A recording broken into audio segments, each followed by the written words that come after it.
Yo, what's up? Good morning mga tropa, and welcome back again sa ating panibagong episode.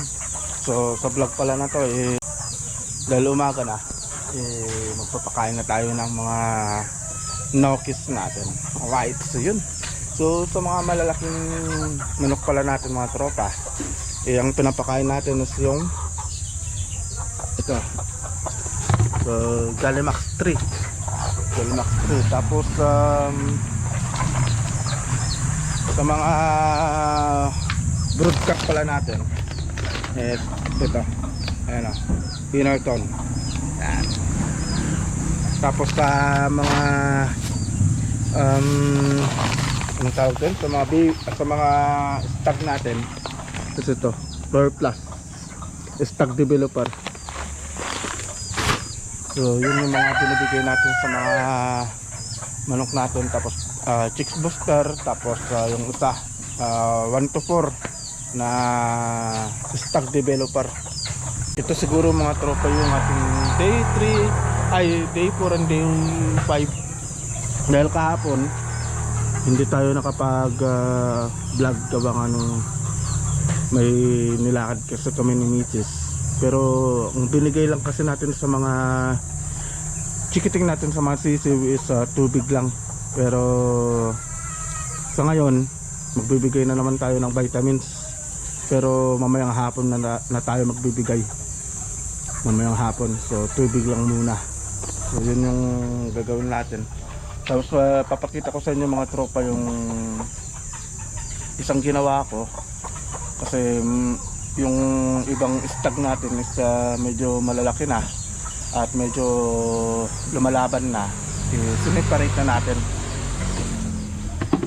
So mamaya pag papakainin na natin, yung papakita ko sa inyo mga tropa. So nagha-hardening na tayo.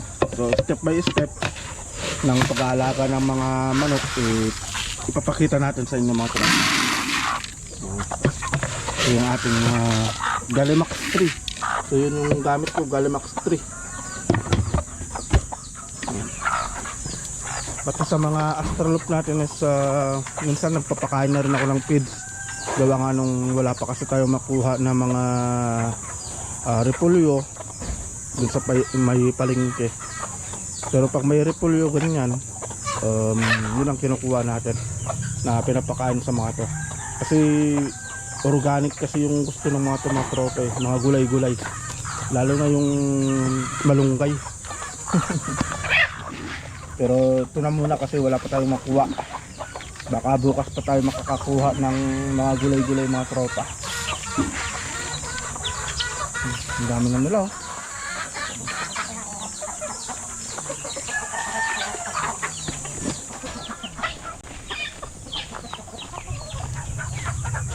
Ito na. So yung isang ayun yung white choco, yun yung isang hahardenin na natin next month. Tapos yung isang ayun na, yung isang itim, yun yung isa, yun yung malaki na. Lalaban na kasi itong mga tropa, nag-uumpisa na. At madako naman tayo dito sa mga 1 month old natin. Yung mga 1 month old natin na mga alaga. Yun sila mga tropa. Dito naman, itong mga to, early maturing itong mga to.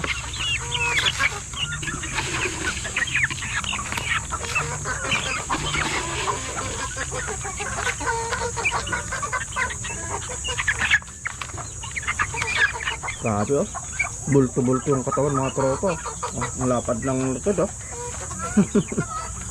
Nah, ganda mga tropa. Tanggalin lang natin itong kanilang tubigan.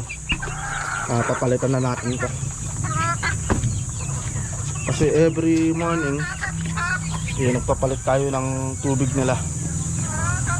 Kasi yung mas malinis na tubig sa umaga, mas mainam para sa kalusugan ng mga chikiting natin. Hindi pa rin yung mga running for 1 month old natin.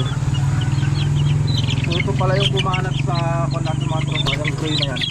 Yan yung bumalat dun sa isang manok natin. May future. May future yan mga tropa. So, magdadagdag lang tayo ng kanilang pagkain. Dadagdagan lang natin to. Kasi mamaya pupunta kasi kami ng bayan. Baka mamaya hapon na kami makabalik. Kaya dagdagan ko na lang yung pagkain nila. So ganun yung ginagawa ko pag ganun na umalis kami. Naglalagay ako ng maraming tubig saka maraming pagkain. Sa ganun kahit na gabi na kami makauwi, hindi sila magutuman.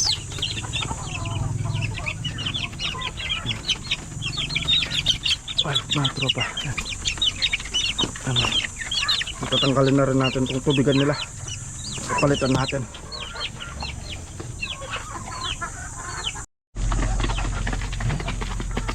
Yan, dito naman tayo ngayon mga tropa sa mga na select natin na mga pang breeding. So dalawang gray. Yan mga yan. So pagdating sa selection, ganito mga tropa. Kuha tayo ng isa. Yan. Pagdating sa selection mga tropa, tingnan nyo yung mga mata. Ayan o. Ayan. Sa mata, tapos sa paa, hindi siya masyadong matangkad, yung saktuhan lang. Tapos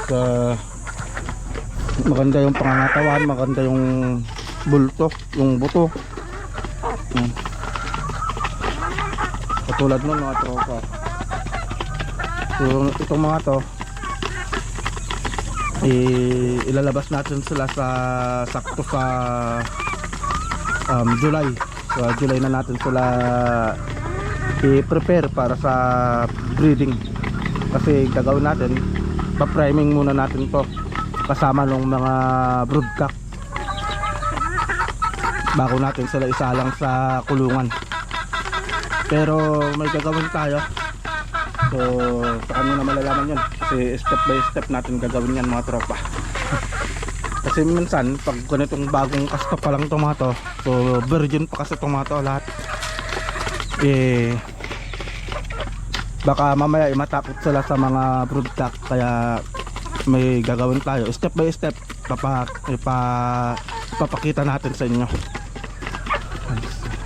Itong tubigan nila tatanggalin na natin.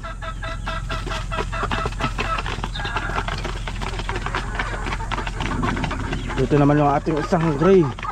Ayan mga tropa yung ating isang gray. Ayan, papakita ko sa inyo.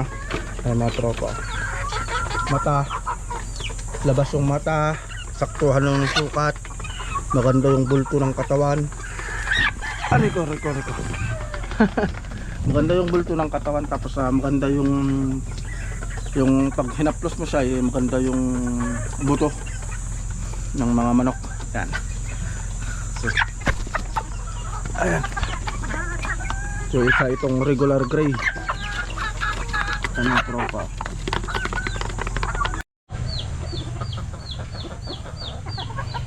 Alright mga tropa, so dito na tayo sa mga broodcock natin. So ito na yung sinasabi ko sa inyo. Ito. So naka-harden na ito.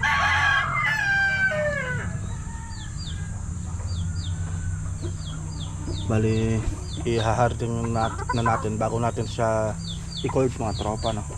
Para sa ganun mas matibay yung buto. So nagbibigay tayo dyan ng calcium lactate. Calcium naman muna yung binibigay ko. Pero dito sa mga broodcock natin, uy, hindi ako kalaban. Vitamin B12 na yung capsule. Yun yung binibigay natin.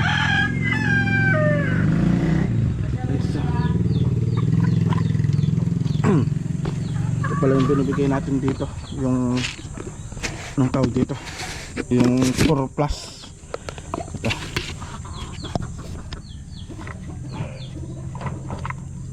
Yung mga tropa. So ganyan lang, tansyahan lang muna yung bibigay natin.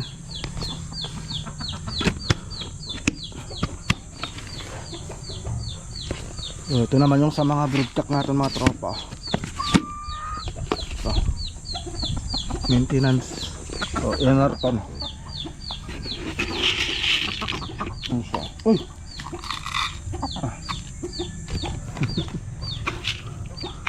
Bali, kunti-kunti lang kasi yung binibigay ko pag ganitong umaga. Pero pagdating ng hapon, doon ako nagbibigay ng mas maraming pagkain. Ito yung pinakamatagal kong manok mga tropa. Mestizo. Pero kayo, kahit na mestizo yan, ang ganda yung laruan nito. Ayan o. Ganda mga tropa.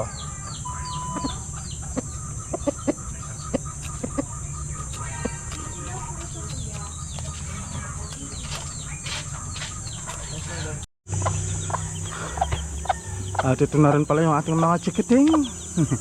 So, ito yung kanilang ikalimang araw mga tropa. Ikalimang araw na nila. So, kahapon kasi naisipan ko hindi ko muna sila i-vlog para sa ganun minsanan yung day 4 saka day 5. Kasi kahapon tubig lang naman kasi yung binigay natin sa kanila. Wala naman tayong ibang ginawa. Mamaya magbibigay tayo ng vitamins yun. Tapos siguro pag makabili tayo ng scratch pen mamayang hapon ililipat natin yung isang stag doon. So yun yung mga gagawin natin mga tropa. So hindi ka talaga maubusan ng gawain pag ganitong